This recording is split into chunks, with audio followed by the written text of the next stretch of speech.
Je m'appelle Alexandre, je suis prof de dev chez Webstart. En dehors de l'école, je suis on va dire accompagnateur de start-up. Je monte un start-up studio qui a pour but de permettre à certaines entreprises et à des entrepreneurs avec de bonnes idées de pouvoir créer leur entreprise, on va dire avec un accompagnement qui serait d'experts, de designers, de développeurs, de gens qui ont, on va dire, une certaine bouteille dans le milieu. Alors Webstart, c'est une école un peu différente de ce qu'on peut voir aujourd'hui sur le milieu, sur la scène française étudiante.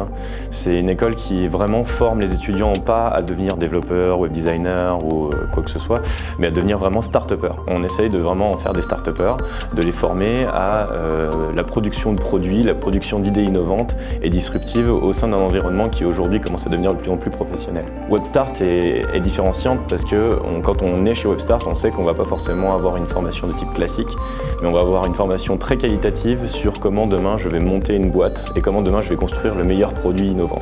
Alors chez Webstart, je suis responsable de la partie développement, ce qui signifie que je forme les étudiants à devenir, on va dire, les meilleurs développeurs possibles via des technologies innovantes comme la fabrication de sites web, la fabrication de sites mobiles et tout le côté un peu dans l'ombre qu'on ne voit pas. C'est l'enseignement de ce qui se passe derrière le miroir.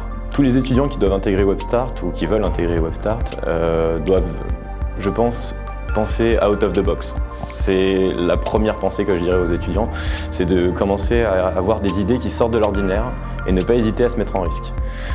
Le deuxième conseil que je pourrais donner aussi aux étudiants Webstart, c'est de ne pas hésiter à devenir ultra digital, à avoir une veille constante, à avoir une culture digitale qui leur permet d'avancer beaucoup plus vite que la moyenne des étudiants qu'on pourrait voir, de façon à, on va dire, se cultiver et à avoir des compétences qui vont être boostées par une certaine connaissance.